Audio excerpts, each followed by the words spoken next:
Hi friends, இன்றைக்கி ஒரு அழகான ரொட்டீன் vlog தான் உங்களோட ஷேர் பண்ணிக்க போகிறேன். நீங்கள் இப்போ தான் ஃபஸ்ட் டைம் நம்மளோட சேனல் பார்க்குறீங்க அப்படின்னா, நம்ம சேனலில் என்னோட ரொட்டீன் vlogோடு சேர்த்து உங்களுக்கோ உங்களோட லைஃபுக்கோ ஏதாவது ஒரு விதத்தில் யூஸ்ஃபுல்லாக இருக்க மாதிரியான சில டிப்ஸை இன்க்ளூட் பண்ணி தான் என்னோடய vlogs வந்து இருக்கும். ஸோ அந்த மாதிரி இன்றைக்கி ஒரு அழகான யூஸ்ஃபுல்லான டிப்ஸை இன்க்ளூட் பண்ணி தான் இந்த vlog இருக்க போது. வாங்க வீடியோக்குள்ளே போகலாம். வெல்கம் டு பிரியாஸ் மதுரைக்காரங்க சமையல். நான் உங்கள் பிரியா. வீடியோக்குள்ளே போகிறதுக்கு முன்னாடி ஒரு சின்ன ரிக்வெஸ்ட். நீங்கள் இந்த வீடியோ பார்த்துட்டு இருக்கும்போதோ இல்லை பார்த்து முடிக்கும் போதோ இதில் இருக்க கண்டென்ட் உங்களுக்கு பிடிச்சிருந்ததுன்னா மறக்காமல் வீடியோ கீழே இருக்க லைக் பட்டனை கிளிக் பண்ணிக்கோங்க. அப்படி நீங்கள் கொடுக்க போகிற அந்த குட்டி குட்டி லைக்ஸ் எல்லாமே இன்னும் நல்ல நல்ல கண்டென்ட்டில் நான் உங்களோட ஷேர் பண்ணிக்கிறதுக்கு எனக்கு கொஞ்சம் மோட்டிவேட்டிங்காக இருக்கும். கொஞ்சம் கோல்டு இருக்கிறதுனால என்னோடய வாய்ஸ் வந்து கொஞ்சம் அட்ஜஸ்ட் பண்ணிக்கிற மாதிரி தான் இருக்கும். ஸோ ப்ளீஸ் அட்ஜஸ்ட் பண்ணிக்கோங்க. இன்றைக்கி நம்ம ஒரு சூப்பரான டாபிக் பற்றி தான் பேச போகிறோம். அதுக்கு முன்னாடி என்னோட இன்றைக்கி ரொட்டீன் எப்படி இருக்குது அப்படின்றத ஷார்ட்டாக சொல்லிவிட்டு அப்படியே vlogக்குள்ளே போயிடலாம். இன்றைக்கி வந்து ஆஃப்டர்நூன் லன்ச் ப்ரிப்பேர் பண்ணுறதுலேருந்து ஈவினிங் வரைக்குமான என்னோடய ரொட்டீன் தான் உங்களோட ஷேர் பண்ணிக்க போகிறேன். அதுக்கு முன்னாடி மார்னிங் எடுத்த ஒரு சில கிளிப்பிங்ஸ் எல்லாம் நீங்கள் இப்போ பார்த்துருப்பீங்க. இன்றைக்கி வந்து வீக்கெண்ட் அப்படின்றதுனால வீட்டில் நான்வெஜ் தான் சமைச்சிட்ருக்கேன்.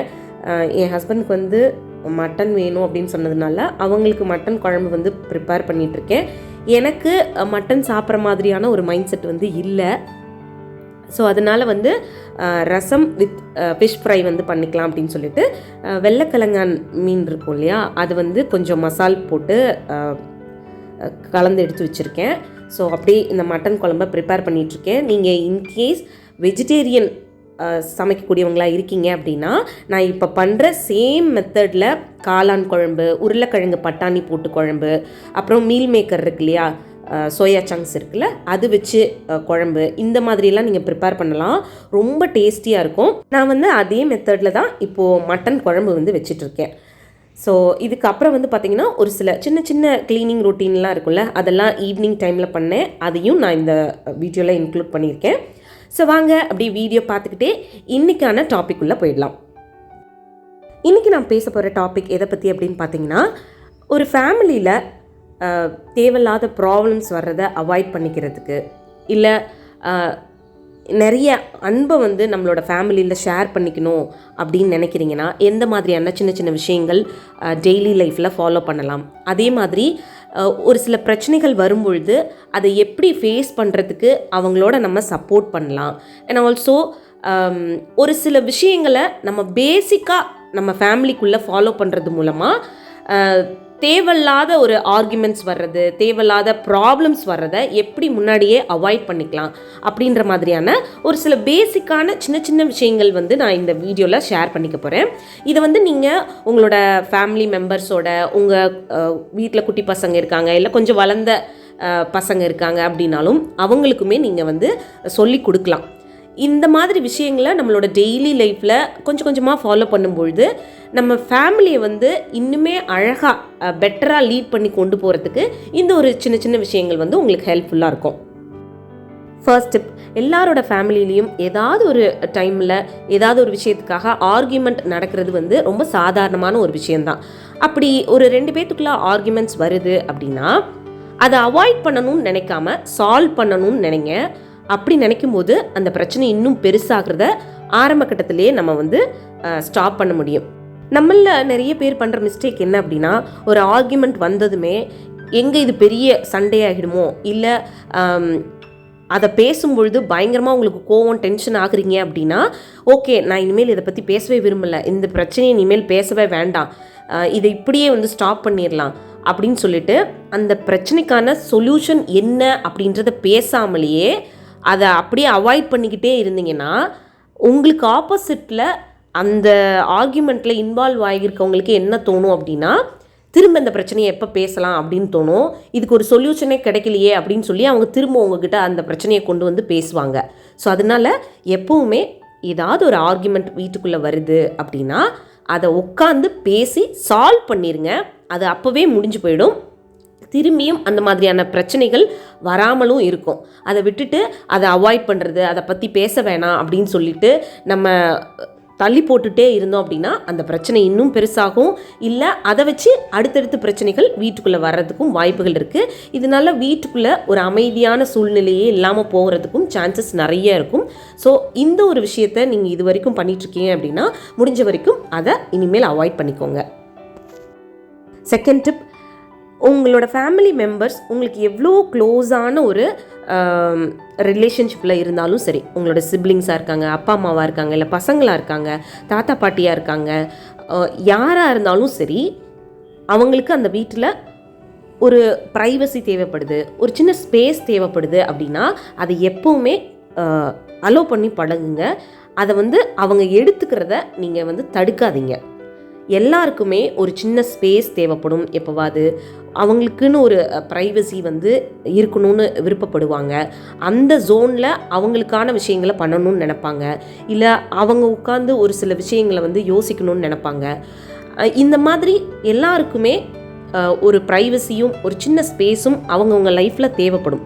அதை நான் கொடுக்கவே மாட்டேன், இல்லை நீ அதை எடுத்துக்கிறது தப்பு அப்படின்னு சொல்லி எப்போவுமே யாருக்கிட்டேயும் நீங்கள் ப்ராப்ளம்ஸ் க்ரியேட் பண்ணாதீங்க. இன்னும் சொல்லப்போனால் அந்த ஒரு சின்ன ஸ்பேஸ் எடுத்துக்கிறதும் அவங்களுக்கான ஒரு ப்ரைவசியை கொடுக்குறதும் உங்களுக்குள்ளே இருக்க அந்த ரிலேஷன்ஷிப்பை இன்னும் ஹெல்தியராக கொண்டு போகிறதுக்கு ஹெல்ப்ஃபுல்லாக இருக்கும். அண்ட் ஆல்சோ எவ்வளோ க்ளோஸான ஒரு பர்சனாக இருந்தாலும் அவங்களுக்கான ஒரு ஸ்பேஸும் ப்ரைவசியும் ரொம்ப இம்பார்ட்டன்ஸ் அப்படின்றத நீங்கள் புரிஞ்சுக்க ஆரம்பிச்சிட்டிங்க அப்படின்னாலே உங்களோட ரிலேஷன்ஷிப்பை இன்னும் அழகாக நீங்கள் உங்களோட லைஃப்பில் கொண்டு போகிறதுக்கு இந்த ஒரு சின்ன விஷயம் உங்களுக்கு ஹெல்ப்ஃபுல்லாக இருக்கும்.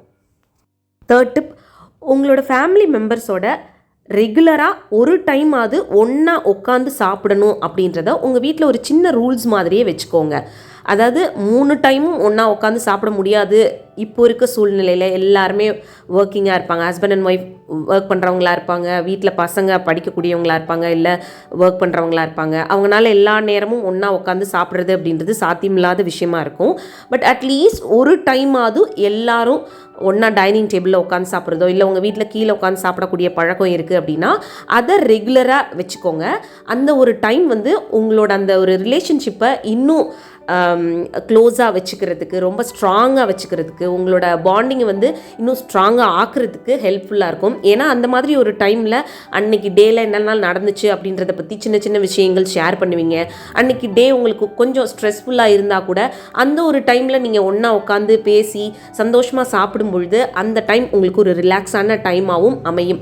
அண்ட் ஆல்சோ முக்கியமான விஷயம், அந்த மாதிரி டைமில் மொபைல் ஃபோன் யூஸ் பண்ணக்கூடாது அப்படின்றதையும் கண்டிப்பாக சொல்லுங்கள். என்ன பிரியா, சாப்பிடும்போது பேசக்கூடாது அப்படின்னு தானே சொல்லுவாங்க அப்படின்னிங்கன்னா, கண்டிப்பாக நம்ம பெரியவங்கள்லாம் நம்மக்கிட்ட அப்படி தான் சொல்லுவாங்க, சாப்பிடும்போது பேசாமல் சாப்பிடு அப்படின்னு தான் சொல்லுவாங்க. பட் இப்போ இருக்க சூழ்நிலையில் பார்த்திங்கன்னா எல்லாருமே நான் முன்னாடியே சொன்ன மாதிரி ஒர்க் பண்ணக்கூடியவங்க, ரொம்ப பிஸியாக அவங்களோட லைஃப்பில் இருக்கோம். அப்படின்றதுனால இந்த மாதிரி ஒன்றா உட்காந்து பேசக்கூடிய டைமே ரொம்ப கம்மியாயிடுச்சு.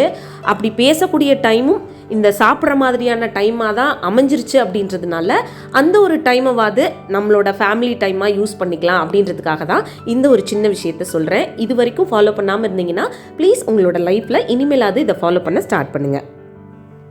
ஃபோர்த் டிப், எப்பவும் ஃபேமிலிக்குள்ளே இருக்க மெம்பர்ஸை வெளியில் இருக்க ஆளுகிட்ட விட்டு கொடுத்து பேசக்கூடிய பழக்கத்தை வச்சுக்காதீங்க. அது என்றைக்குமே ஃபேமிலிக்குள்ளே தேவையில்லாத ஒரு பிரச்சனையை தான் கொண்டு வரும். அண்ட் ஆல்சோ உங்களுக்குள்ள அந்த ஒரு அழகான ரிலேஷன்ஷிப் இருக்குது பார்த்தீங்களா, அதில் ஏதாவது ஒரு டிஸ்டன்ஸை உண்டாக்குறதுக்கு இந்த ஒரு விஷயம் உங்களுக்கு ஒரு ரீசனாக அமைஞ்சிரும்.